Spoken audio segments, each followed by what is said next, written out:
Hey there everybody, I'm Mark Riley. I'm back with another how to draw lesson, and I'm going to go ahead and just jump into it. This is a lesson on how to draw a realistic eye.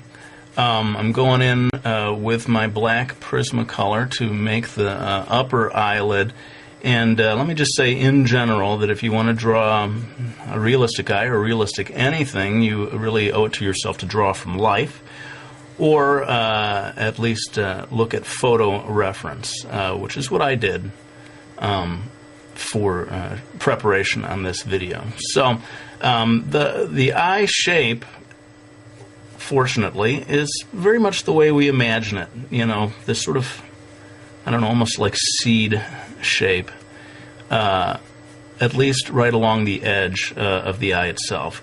Of course, everyone knows that there's this sort of section here on the inside of each eye that comes out, and you know, different eyes have different sizes and shapes of this area over here. So you know, the reference that I looked at gave me this kind of a shape, but you may look at something different or look at your own eye and find that it's shaped differently. In any case, there seems to be maybe one or two little sections if you want to get hyper detailed over here in this area. Now that I've got that section done, I'm going to go ahead and get to the eye itself, and this, again, it's, you know, more or less a perfect circle. So if you don't trust your own circle drawing skills, you may want to trace around a quarter or something, who knows, to get that perfect shape. You know, I don't think there's anything really all that wrong with getting some help from you know, a ruler when you need a straight line, or you know, a cup or something when you need a perfect circle. Anyway, I've kind of got that section in place, and for the pupil, I'm thinking that it's about 1/4 or 1/5 the width of the iris.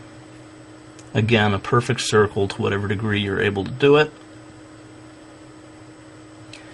And then I'm going to put in a sort of a highlight area over here that, you know, maybe is sort of the suggestion of a window in the wall that's providing some light there. Okay. Now I'm going to jump in and do the eyelashes. This is a female eye, and maybe someone who's wearing quite a bit of mascara, who knows. So I'm going to go ahead and give a nice thick, dark, full eyelash area over here. This kind of thing, you know, I can't obviously go line by line and tell you how to do it. It's practice makes perfect, I guess. But again, looking at different reference, looking at different eyes, you're going to see all kinds of different ways of doing the eyelashes. And the only thing is that at the bottom, you want to create a little bit of a separation between the eyelash area and the actual, you know, flesh of where the eyelid meets the eye. This is that line. The second line down here is where the eyelashes are going to come out, and they start quite thin, you know, down over here on this section, and as they go along, they get thicker and thicker. At least in the reference that I was looking at. And having got that section done, we've kind of got the basic shape in place, or the basic guidelines for the eye itself. Now, again, every eye is different, but most eyes are going to have some kind of a eyelid. And this one that I looked at for reference had quite a, I guess you'd call a heavy eyelid, which means that the line of the eyelid is pretty distant from the line of the eyelash. Again, looking at different things, look at your own eye, you may find that line is a lot closer. And in some Asian eyes, there's almost no line at all of eyelashes. This is not so much a video about drawing the eyebrows, so forgive me, I'm just going to drop in really quickly a suggestion of an eyebrow here without talking about it too much. Now I'm going to zoom in right now to what I feel is the absolutely most important part of this lesson, and that is the iris. And I want you to really see the details of what I do here. So pardon me while I zoom in. Now, getting a good iris illustration done is the real key to making a super realistic, almost photorealist looking eye. And what I'm doing here, I'm going to do in real time just this section here, sort of roping off or showing the sections that I'm going to darken up and the sections that I'm going to leave light. Basically, this little area in here is going to stay relatively light, and the rest of this stuff is going to get darkened in. Now, I know people like a real-time video, and people don't like when I time-lapse, but seriously, this one I could spend a whole half hour just on the iris itself. So I'm going to time-lapse this part, but I'll come back to explain a little about the choices I made.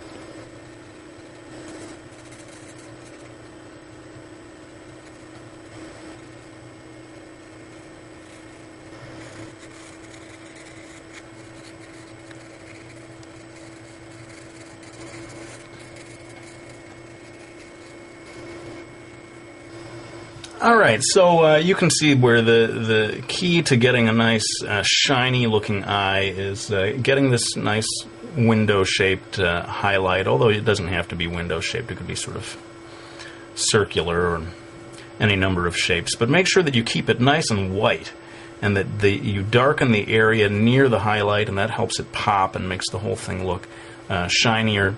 And you saw that I spent a fair amount of time adjusting the different shades here. There's a band area here near the pupil that's a certain thickness. There's a whitish area down here, and then again, in certain types of eyes, every eye is different, you get the very darkest band of color right around the very edge.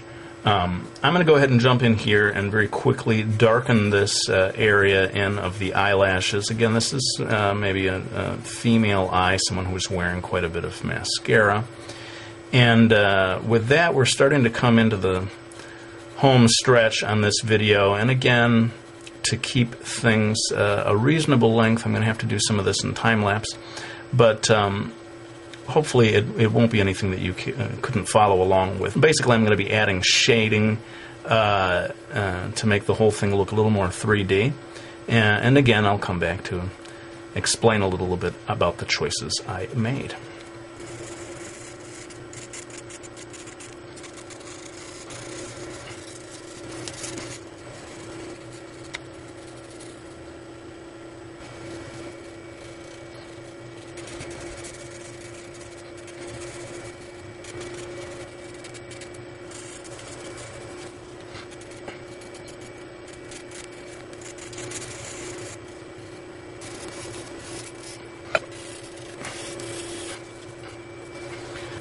Okay, well, this is pretty much it then. We have put in all of the shading, and, as you can see, with anything that's, kind of going for photorealism here, you just need to take your time. You just got to be patient and keep working at it and keep slowly building it up. That's why I pretty much had to time-lapse through a lot of the stuff on this video. Those are the requirements of doing something truly realistic. And in many ways, if this is the kind of art style that you want to do, the most important thing that you need to learn is patience. You can draw almost anything so long as you're willing to commit the time to it. So that's pretty much it for this video. I hope you found it useful, and if you want to see me do more realistic stuff like this, by all means, let me know. I'd be happy to do a whole series of videos like this. This is, of course, what I was trained to do in my youth. And if you are able to draw like this, I think it does help you to draw in any other style even better. Or to, just bring something extra to it, whether it's the manga style or even just a cartoony style. If you know how to draw this way, you're going to be able to draw in any style at a higher level. I think it's safe to say. Well, let's go ahead and put the pencil down. I hope you all enjoyed watching this video. I won't show the cover of the book, but I do want to thank people for buying my Miki Falls series or any of my books. I really do appreciate your support. It means so much, and it does allow me to keep doing these videos. Thanks for watching. I'll go ahead and end this one with my usual promise that I'm going to be back with another one real soon.